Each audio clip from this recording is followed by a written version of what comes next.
Pendant un peu plus de 2 ans, son talent a illuminé la scène musicale française, d'abord dans les rangs de la Star Academy, ensuite comme artiste à part entière avec un premier album vendu à plus de 200 000 exemplaires.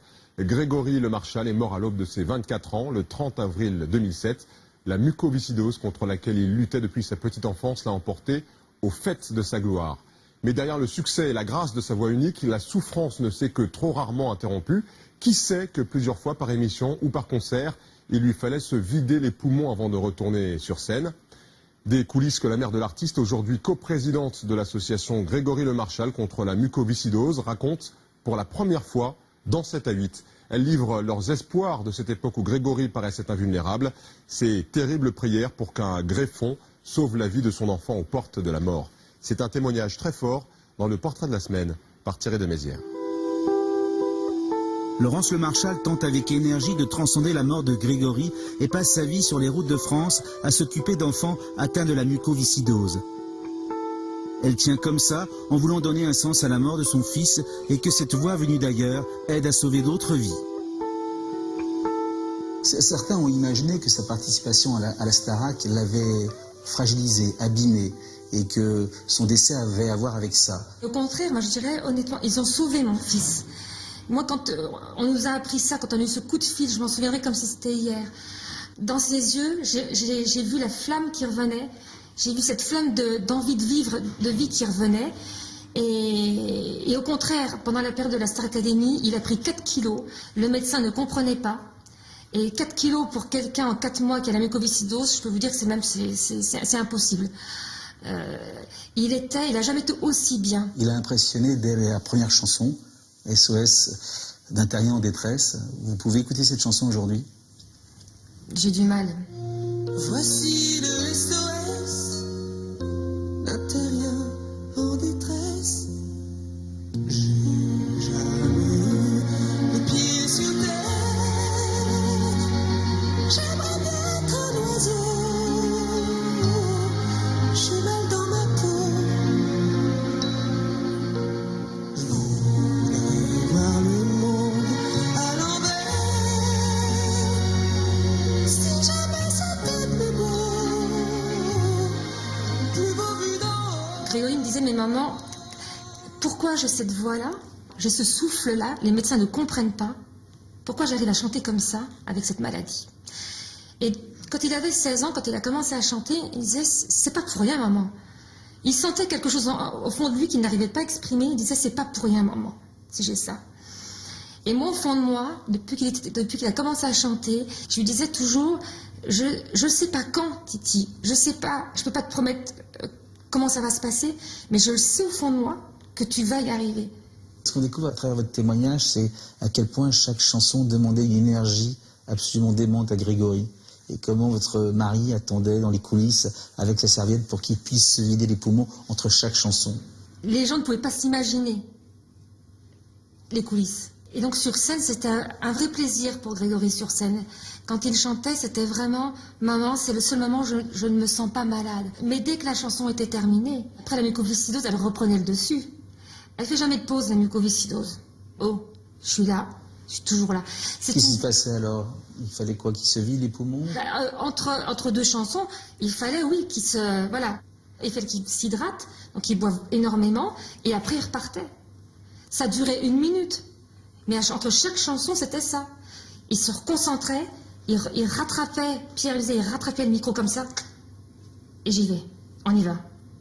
Et après, sur scène, c'était... Voilà. Comme un fou va jeter à la mer des bouteilles vides et puis espère qu'on pourra lire à travers. SOS écrit avec de l'air.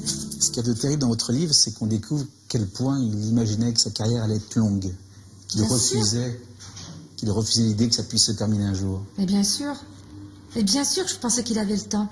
Parce que malgré cette souffrance, malgré la dureté de cette maladie, ils ont l'espoir de pouvoir gagner des années de vie grâce à la greffe.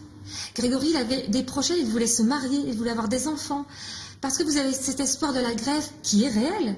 Aujourd'hui, j'en rencontre J'en rencontre au quotidien des jeunes qui sont greffés. Qui vont bien? Et qui vont bien. Il faut dire que pour Grégory, un jour, son état s'est aggravé et qu'il a été effectivement Oui. été question de la greffe. Oui. Le jour où il a accepté l'idée de la greffe, il a dit, je crois, qu'il avait signé le plus beau contrat Oui. de sa vie. Oui. C'était le 10 avril. Il m'a regardé, il a regardé son médecin. On était tous les trois. Et il a dit, je signe le plus beau contrat de ma vie. Et là, il y avait plein de projets dans la tête. Il y avait plein d'espoir. On était intimement persuadés qu'il aurait eu le temps d'attendre la greffe. Et je lui ai toujours dit, j'ai dit, Titi, ça va marcher. Tu es un battant, ça va marcher. On va y Qu'est-ce qui s'est arriver. passé? C'est son état qui s'est aggravé ou c'est la greffe qui n'est pas arrivée? C'est les deux. C'est les deux. C'est son état qui s'est aggravé brutalement. Et puis c'est le greffon qui n'est pas arrivé à temps, bien sûr. Il y a des pages absolument terribles dans le livre où vous dites que Grégory, lui, ne voulait pas imaginer qu'il fallait que quelqu'un meure pour qu'il puisse vivre. Et vous priez pour qu'il y ait quelqu'un qui meure pour sauver votre fils. Oui. C'est terrible, hein, je le reconnais, je le dis, c'est horrible. Moi, j'ai prié pour qu'il y ait un accident sur le périphérique. Parce que là, vous n'avez plus... Je voulais donner mes poumons pour sauver mon enfant. J'aurais fait n'importe quoi pour sauver Grégory. N'importe quoi. C'était inimaginable. Il ne pouvait pas partir. C'était impensable. Et Grégory me disait, maman, si je dois recevoir cette greffe, je la recevrai. Parce que alors là, ça voudrait dire que j'ai encore quelque chose. Voilà. Ce sera mon destin, maman. Moi, j'ai prié. J'ai prié. Il a cru d'ailleurs, lorsqu'il s'est endormi, dites-vous dans le livre, que la greffe allait arriver. Bien sûr. Il faut toujours croire qu'on a la même chance que les autres dans la vie. Toujours. Le jour de sa mort, ça a été une énorme émotion dans le pays, et vous dites que les dons d'organes ont augmenté ce jour-là. Oui. C'est pour ça qu'aujourd'hui, on continue à travers l'association à nous battre pour que cette prise de conscience, elle perdure. C'est ce qui vous fait tenir? Mais bien sûr, pour nous, de toute façon, c'est trop tard. Je ne peux plus revenir en arrière, malheureusement. Je n'ai pas ce pouvoir de faire remonter le temps et de faire ramener mon fils à la vie. Je ne peux pas. En revanche, moi, ce que j'espère, c'est que quand je me retournerai, je dirais, voilà, peut-être qu'on était un tout petit peu utile. Peut-être qu'on a pu sauver quelques vies. Moi, c'est ça, c'est... Que la mort de Grégory serve à sauver des vies demain. Oui. Je suis sûre que Grégory l'a déjà permis de sauver des vies. C'est pour ça que j'ai toujours cette phrase dans la tête de Grégory qui me dit « Dites-leur surtout de ne jamais baisser les bras, à aller au bout de vos rêves », Grégory disait. J'ai pu le faire moi, vous aussi, vous pouvez le faire. C'est pour ça qu'on a créé l'association. On n'allait pas rentrer chez nous, refermer la porte sur notre douleur et se dire « Maintenant, débrouillez-vous ». Non, c'était pas possible. Grégory chantait « Si la vie n'est qu'une cause perdue ». Il le pensait? Que la vie n'était qu'une cause perdue? Je serais libre d'y avoir au moins cru. Et si la vie n'est qu'une cause perdue, mon âme est libre d'y avoir enfin cru. Je pense que ça veut bien dire une grosse partie de philosophie de ma vie. Ça veut dire que peu importe les merdes et tout ça, faut y aller, quoi, faut foncer. Et puis sans se retourner, et puis voilà. Et quand viendra le jour, où comme tout le monde, on partira de ce monde, au moins voilà, qu'on puisse se dire, voilà, j'ai tout donné. Et puis malgré les merdes que j'ai pu avoir, au moins j'ai pas de regrets, et puis voilà. Mais il est invincible, Grégory. Pour moi, il est invincible. Pour moi, il est toujours là. Il le sera toujours.